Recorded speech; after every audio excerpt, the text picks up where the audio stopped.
BC declaration కాదు, ముమ్మాటికి ముస్లిం డిక్లరేషనే. ఇప్పుడు ఏం మాట్లాడాలి నేను ఈ సబ్జెక్ట్ మీద చెప్పు. ఇప్పుడు పేపర్లో వచ్చింది, నేను ఏమైనా కావాలని తీసినాను ఆయన పేరు తీయలేగా. ఇప్పుడు మళ్ళీ నన్ను ఏమంటారు అందరూ, మీరు పేపర్లో వచ్చినందుకు నేను ఇక్కడ విమర్శించినా ఇక్కడ లేక నేను ఏం మాట్లాడినా సమర్థించాలంటే ఇట్లా. అందరికీ తెలిసిందే. కిషన్ రెడ్డి గారు మాట్లాడుతారు దీని మీద లేదు, పిచ్చ క్లారిటీగా చెప్పేసిండు కిషన్ రెడ్డి గారు. బీసీ బిల్ పెద్దగా నిలబడదు.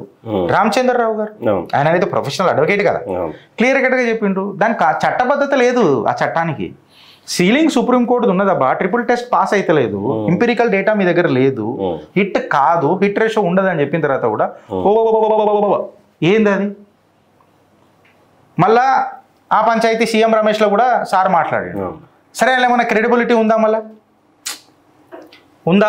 మళ్ళీ వెనకటికి కల్వకుంట్ల కవిత గారు కూడా కార్గే గారితో మాట్లాడారు, మళ్ళీ దాని మీద కూడా మాట్లాడు. ఆ విషయం మీద ఏమైనా మాట్లాడతారా సారు? మాట్లాడారు. అన్నిట్లా నేను ఉన్నాను వచ్చేస్తారు. ప్రాబ్లం అది కాదు సార్, మీరు మాట్లాడకపోయినా మీరు చరిస్మాటిక్ లీడరే, కరెక్టా కదా. పేపర్లలో నువ్వు రావాలా, ఫస్ట్ హెడ్లైన్లలో మీద ఉండాలా అని వేయించుకుంటారు. ఇది ఇట్లా కాదు సారు, ఇది గిట్లా గిట్లా అని చెప్పినామని అనుకో. ఆయన బీసీబీలు వచ్చినప్పటి నుంచి ముస్లిం ముస్లిం ముస్లిం తప్ప వేరేది మాట్లాడుతున్నాడా? It is beyond Muslim brother. పెద్దనా అర్థం చేసుకోవే సంజయ్ అన్న, నమస్తే బండి సంజయ్ అన్న, రెండోసారి చెప్తున్నా. బియాండ్ ముస్లిం అది అర్థం చేసుకో ఫస్ట్. అది హిందువులకు కూడా వర్తించది అని చెప్తున్నా నేను. అది హిందువులకు కూడా వర్తించది అని చెప్తున్నా. సార్కి అర్థమవుతుంది. ప్రాబ్లం ఆడొస్తుంది, అది హిందువులకు కూడా వర్తించదు అన్నప్పుడు ముస్లింలకు దూరం మాట. 9th షెడ్యూల్లో పెడితే అంటే 9th షెడ్యూల్ మీకే దాగుడు మూతలు దండా కోర్ పిల్లి వచ్చే బిల్లి చోర్ అని చూపించినాం కదా. బిల్ చోర్, తెలంగాణ బిల్ బీసీ బిల్ చోర్ చూపించినాం కదా మొన్ననే, దాగుడు మూతలాట. మొన్న నాకు ఒకడు కమెంట్ పెట్టిండు ఇన్స్టాగ్రామ్లో, నేను అన్సబ్స్క్రైబ్ చేస్తున్నా గిరీష్, నేను అన్సబ్స్క్రైబ్ చేస్తున్నా, నువ్వు పాటలాడు సబ్జెక్ట్. అరే రీలే ఎక్కనే ఉంటుందిరా, నువ్వు మొత్తం చూడాలంటే యూట్యూబ్కి రావాలా. 60 సెకండ్స్లో నీకు మొత్తం చెప్పాలని అంటే నువ్వు దిగొచ్చినావు జిల్లేలో అయి నాకు 60 సెకండ్స్లో మొత్తం ఎట్లా చెప్తావు మామ ఇంత పెద్ద బిల్లుని? సుప్రీంకోర్టు సైటేషన్స్కి ఇదంతా సుప్రీంకోర్టు ఏడుందో కూడా నీకు తెలియవచ్చు నీ జిందగీలో. గాడి చెప్తున్నా, గాడి పేరే పెడదామని అనుకుని ఇవాళ నేను అన్సబ్స్క్రైబ్ చేస్తున్నాను అన్నట. అరే మేము సబ్స్క్రిప్షన్ల కోసము వ్యూస్ కోసం ఈ ఛానల్ నడుపుతలేం రా. నాకు ఒక దగ్గర గర్వం అనిపించింది, నువ్వు ఇన్ని రోజులు నన్ను సబ్స్క్రైబ్ చేసినావని.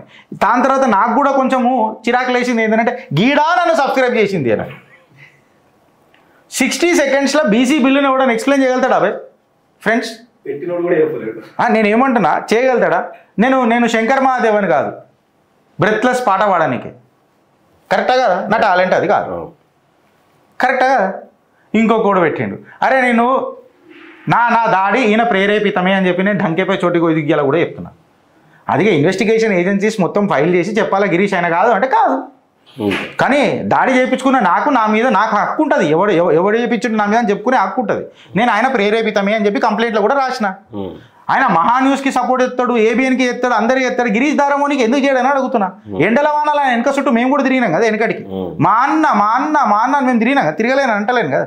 నేను ఇప్పటికీ ఆయనకి ఏం సజెషన్ ఇస్తున్నానంటే, నేను ఎంత దూరంలో ఉన్నా, నాకు ఫోన్ చేసినా నేను చెప్తానా. మన మధ్యలో దాడులు జరిగినాయొచ్చు, కాదని అంటలేను. ఫోన్ చేయి, చెప్తా ఏం మాట్లాడాలో. ముస్లిం డిక్లరేషన్, ముస్లిం గేర్ అరే గదే మాట నాయక. అది హిందువులకు కూడా వర్తించదే, నా బాధ అది. ఫ్రంట్ పేజీలలో మనకు రావాలి. ఫ్రంట్ పేజీలలో రావాలంటే ఏం రావాలా?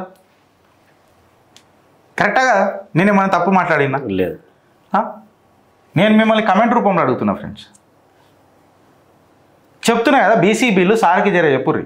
ట్రిపుల్ టెస్ట్ డాక్టరీన్ అంటారు, సార్కి అర్థం కాదు అది. దాన్ని ట్రిపుల్ టెస్ట్ డాక్టరీన్ పాస్ కావాలి, ఇంపిరికల్ డేటా ఉండాలా, సర్వే రిజల్ట్ బయటికి రావాలా. అబ్బా జబ్బా అని చెప్తే బిల్లు పాస్ కాదు. ముస్లింలకు ఎప్పుడు ఇస్తారు? హిందువులకు ఫస్ట్ పాస్ కానీ కదా బిల్లు పాస్ కాదు. బిల్లుకి కాన్స్టిట్యూషనాలిటీ లేదు, చట్టబద్ధత లేదు. ఎట్లా మాట్లాడతాం మనం దాని మీద? ముస్లింలు తర్వాత మాట్లాడదాం, కరెక్టా? నిన్న కూడా ఏదో దేవాలయం మీద మాట్లాడండి సార్. మళ్ళీ ముత్యాలమ్మ సిట్ ఏమైందో ఒకసారి అడుగురు కదా, ఫిలిం నగర్ పంచాయతీ ఏమైందో అడుగురు కదా, ఉప్పుగూడ కాళికామాత ఏమైందో అడుగురు కదా, జగన్నాథ స్వామి మొగల్పురాలు ఏమైందో అడుగురు కదా. వీటన్నిటికీ కవచమై నిలబడ్డది రాష్ట్రీయ వానరసేన.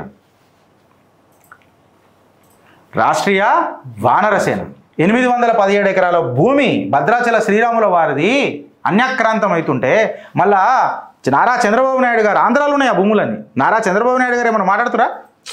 మళ్ళీ ఏమైనా దాని మీద చర్యలు తీసుకుంటురా?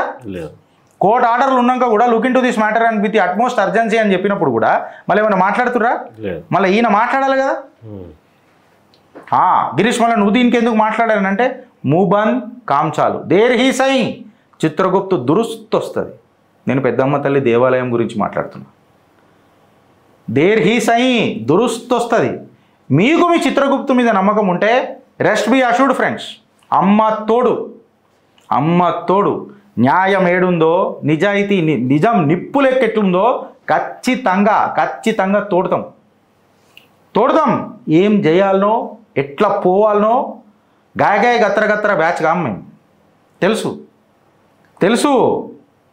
తెలుసు మెల్లగా వస్తాం, దురుస్తు వస్తాం. ఇప్పుడు వస్తా నేను పెద్దమ్మ తల్లి దేవాలయం దగ్గరకు వస్తా. నేను రానని అంటలేను.